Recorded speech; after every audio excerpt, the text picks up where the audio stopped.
Midnight Baltic Sea, 42 nautical miles north of Bornholm. The MV Lady Maria, a rust-streaked ro-ro flying Liberian colors, kills her running lights and drifts. Below deck, 20 sealed containers marked agricultural machinery sit under tarps. Inside those containers, 12 3M-22 Zircon scramjet missiles and 8 Kh-47M2 Kinzhal, air-launched ballistic missiles, still warm from the flight out of Severodvinsk. Destination: Baltic Naval Base, Kaliningrad Oblast. Crew: ex-Wagner PMC musicians, who now answer to Moscow's main directorate. Mission: turn Europe's soft underbelly into a killbox in 72 hours. This wasn't supposed to happen. Kaliningrad is a 15,000 square kilometer dagger, pointed at NATO's heart, cut off from Mother Russia by 300 miles of hostile real estate.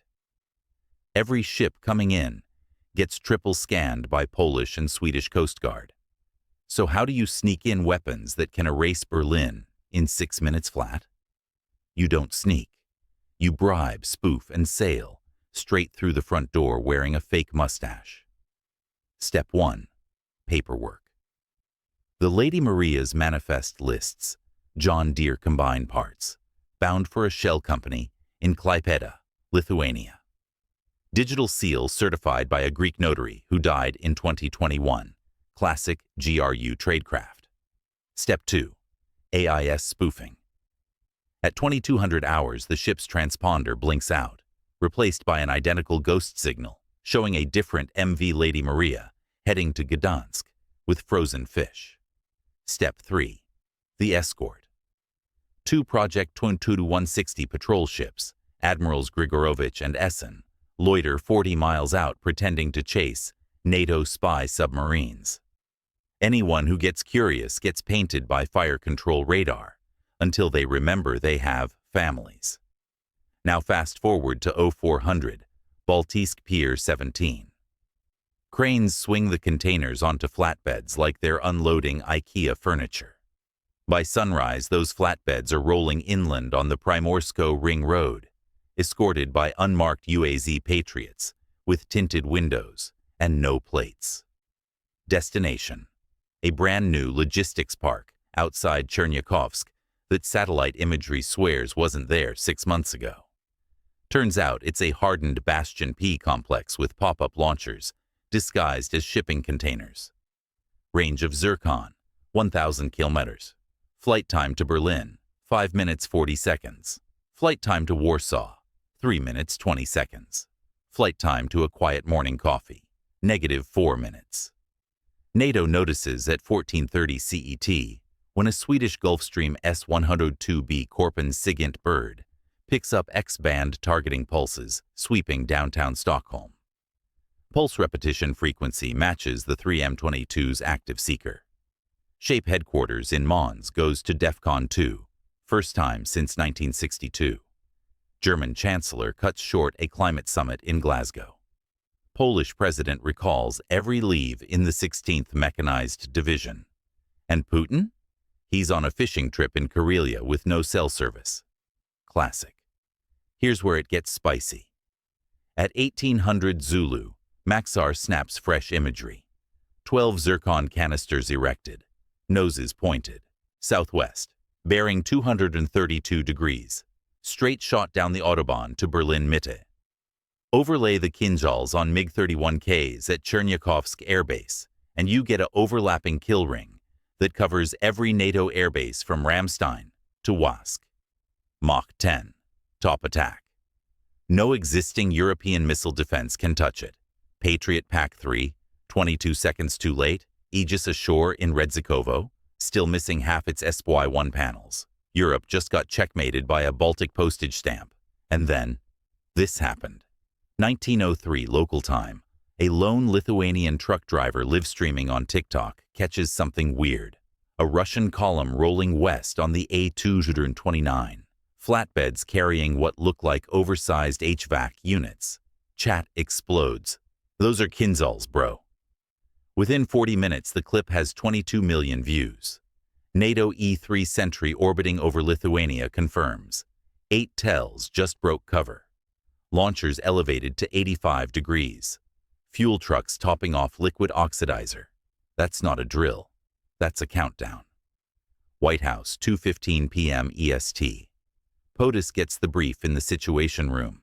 Slide 6 is a single red circle over Berlin, with the caption, Irreversible Damage Radius, Zircon Ground Burst.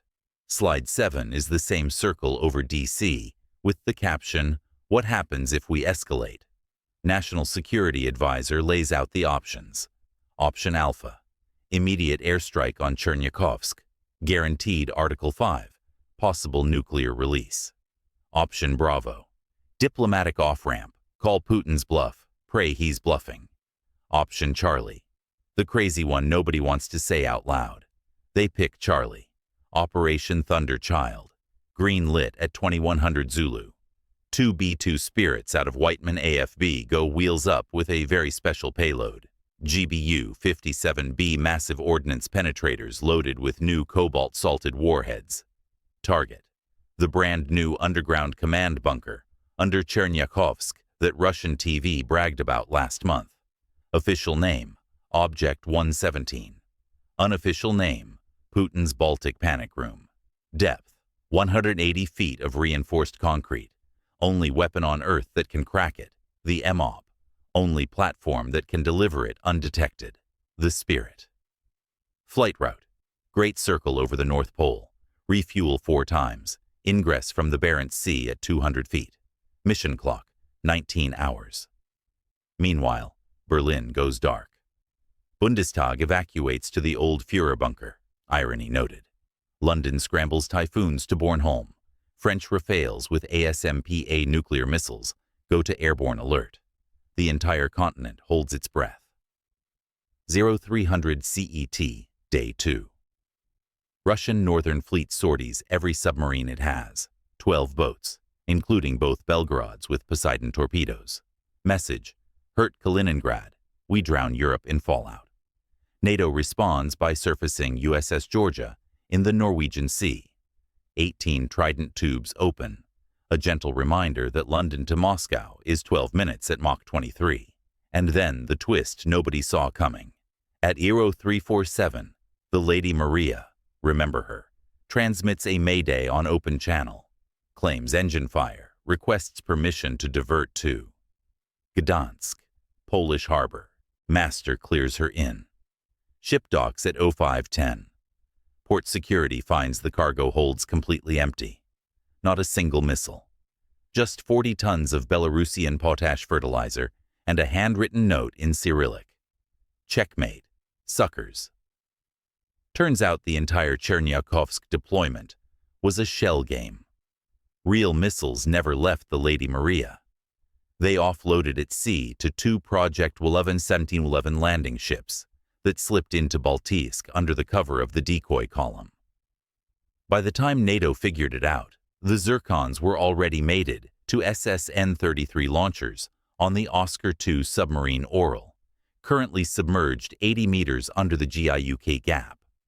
Range from there to New York, 5,800 kilometers. Flight time, 18 minutes. Europe was never the target. The continental United States was. Putin finally picks up the phone at 0600 Moscow time. One sentence to the U.S. president.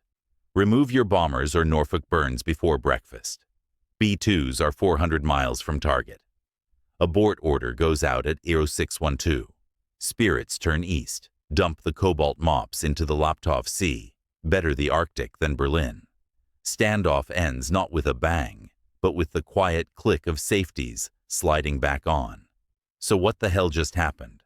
Russia proved it can move strategic weapons through NATO waters like a ghost. Wagner is officially back in the logistics business. New name. Same psychopaths.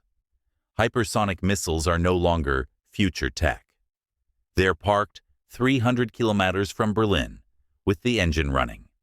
And most importantly, nuclear signaling just got a software update. You don't need to launch to win. You just need to make the other guy believe you will. Lessons learned? 1. Never trust a Liberian-flagged rust bucket. 2. Satellite imagery is only as good as the decoy budget. 3. The Suwalki Gap isn't a corridor. It's a tripwire with a 600-second fuse. And 4. The next time a Russian cargo ship asks for a berth in your port, maybe check the fertilizer for scramjet inlets. Sleep well, Europe.